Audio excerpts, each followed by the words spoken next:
Toulouse, une sœur dominicaine accusée d'agression sexuelle. Ça doit être la sœur dominicaine Strauss-Kahn.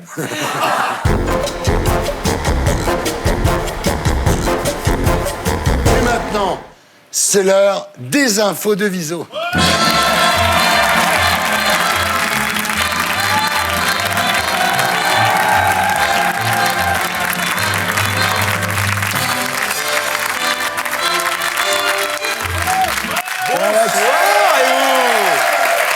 En grande forme.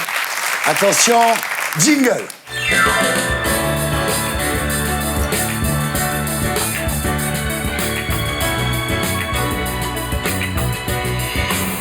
Et on commence par l'événement de la semaine, la neige est de retour. Ouais, ça fait plaisir. Hein. En même temps, c'est pas si étonnant, autant de poudreuse après la Fashion Week. Et je vous cache pas ma déception quand j'ai entendu ma copine s'écrier ce matin-là, « Oh, 20 cm !» avant de me rendre compte qu'elle regardait par la fenêtre.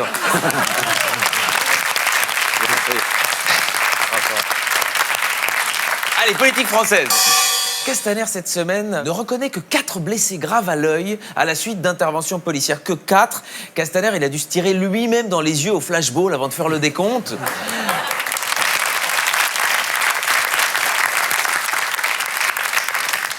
D'un autre côté, lors de son meeting, dans le Vaucluse, Marine Le Pen a fait du pied aux gilets jaunes.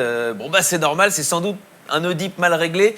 Hein, elle a vu que chez les gilets jaunes, il y avait aussi plein de gens qui n'avaient qu'un œil. Ça lui a rappelé son père.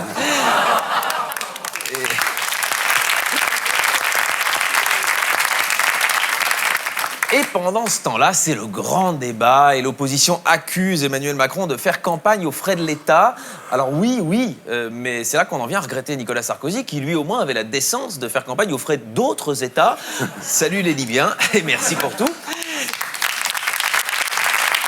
Alors évidemment, l'info de la semaine, c'est sur notre chaîne, Thierry, c'est Marlène Schiappa qui a animé sur C8 une émission Grand Débat National avec Cyril Hanouna. Et en même temps, c'est rafraîchissant l'idée que les politiques aillent comme ça faire des émissions de télé. On espère qu'un jour, Marine Le Pen et Jean-Luc Mélenchon aillent aux amours. On espère que Claude Guéant participe un jour à Qui veut gagner des millions. On espère qu'Alexandre Benalla aille à Secret Story. Attention, il est balèze. Pour pas donner son secret, il n'y a qu'à demander à la commission du Sénat, le mec il tient bien.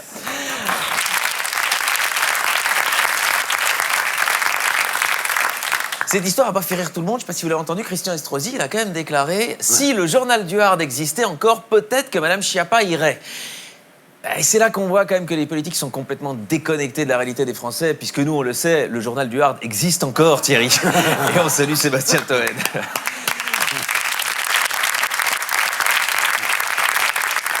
Et côté Cyril Hanouna, la semaine n'a pas été entièrement bonne puisque les habitants de Vannes disent non au festival de la Vanne qu'ils voulaient organiser là-bas. Alors évidemment, ça a attristé tous les directeurs de camping qui eux étaient très heureux de voir débarquer des cars à Vannes.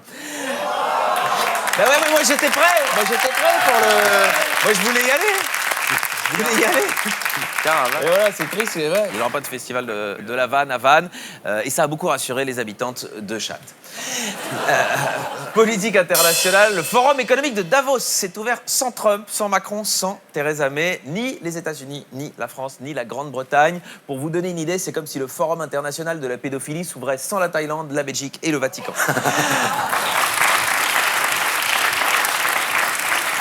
Justice. Affaire des lasagnes de cheval. Le procès Spanghero a commencé cette semaine. En gros, il s'agit d'une affaire de faux et d'usage de chevaux. Ouais, c'est la plus fine. Oui, petit jeu de mots, et sur le suivant est encore meilleur. Toulouse, une sœur dominicaine accusée d'agression sexuelle. Ça doit être la sœur dominicaine Strauss-Kahn. J'avais dit qu'elle était bonne.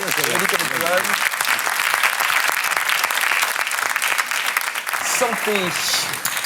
Les poils. Alors attention. Ça, c'est important à le savoir, Laurent. Les poils anti-adhésifs peuvent réduire la taille du pénis. Je te l'avais dit. Voilà. C'est la conclusion d'une étude hyper sérieuse. Je sais pas. C'est pas la cuisine. Mais voilà, ils ont analysé les composantes chimiques dans les poêles à frire. Alors moi, je savais bien qu'il y avait quand même un argument scientifique pour laisser les femmes faire la cuisine, sinon on irait. Oui, bah c'est...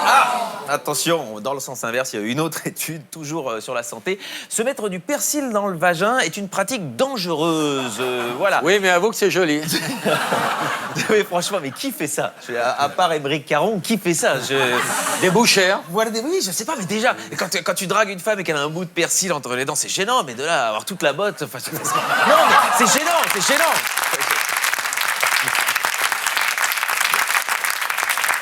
Et en même temps, je vais vous dire, moi je suis belge, donc si vous ajoutez un peu de muscadet, des oignons en tranches, une noix de beurre, un peu de poivre et du sel, ça fait une excellente recette de moule au vin blanc. C'est pas la plus fine, hein, c'est pas Non, plus. non. Ça va, genre, Oui, et t'as oublié le rince-doigt. voilà, pardon.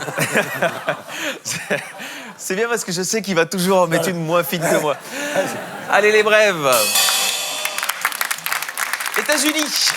La police recrute 3 volontaires pour s'enivrer. Et c'est là qu'on voit qu'on est aux États-Unis. Parce qu'en France, la police, les volontaires, ils les auraient trouvés en interne. Sans transition à Rennes, ivre, virgule, il vandalise plusieurs voitures, dont la sienne. On espère que Jean-Vincent Placé a une bonne assurance Carglass.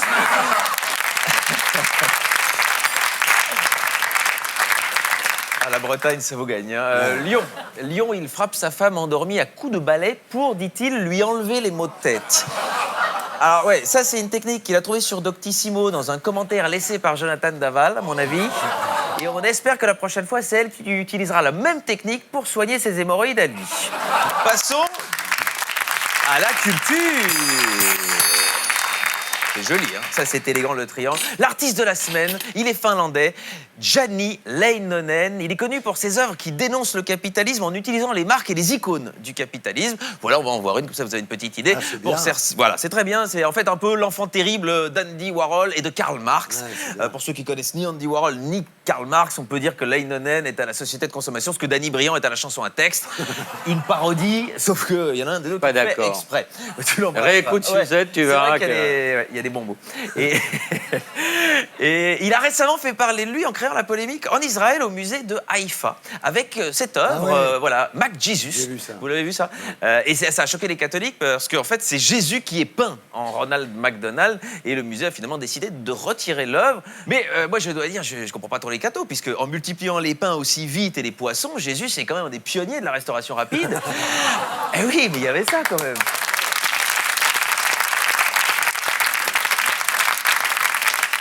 Et donc l'œuvre plus globale, c'est intéressant de voir ce qu'il a fait. Leinonen se base sur les marques et notamment celle-ci, Elovena, qui est une mascotte historique d'une boîte de céréales finlandaise. Et lui, il en a fait ceci. Voilà.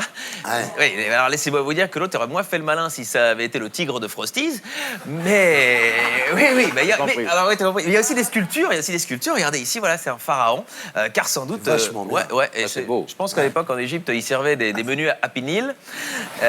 Ouais, ça, c'est une blague pour les fins connaisseurs de fleuves égyptiens. Ouais. Alors passons à une autre série, c'est celle où il y a des marques qui ont subi des impacts de balles. Alors moi au début je me suis dit est-ce que c'est peut-être un chasseur français qui a confondu la boîte de céréales avec le volatile qu'il y a dessus? Et en fait non, c'est toute une série, vous allez voir, il en fait une autre. Ici c'est là qu'on voit par exemple sur celle-ci que c'est un artiste voilà, dans l'air du temps, puisqu'il prouve qu'en 2019 Barbie peut avoir du plomb dans la cervelle. Et la dernière, la fameuse Elovena des flocons d'avoine, après que son mari ait découvert ce qu'elle avait fait à Ronald McDonald. Et ma série préférée, c'est la dernière. Ce sont des pierres tombales avec des marques dessus, notamment celle-là. Voilà, ouais, c'est chouette. Hein. Ça, c'est celle pour Jacques Séguéla. Hein, si tu le regardes, je te la mets de côté parce que si t'as pas une pierre tombale Rolex à 95 ans, hein, c'est que t'as raté ta mort.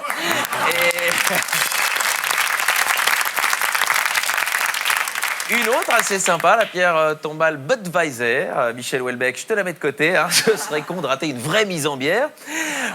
Ou encore, moi, ma préférée, une belle pierre tombale sur laquelle, voilà, on pourrait écrire 6J, l'espoir qu'un jour Apple paye ses impôts en France. Et je termine par une œuvre voilà, qui le résume bien et qui dit, si on lit tout, les choses les plus horribles, guerre, génocide et esclavage ont résulté non pas de la désobéissance, mais de l'obéissance. Vous avez une semaine, car l'art, c'est comme la politique, Super. c'est pas parce qu'on Bravo. ne comprend rien. On peut pas en parler, merci.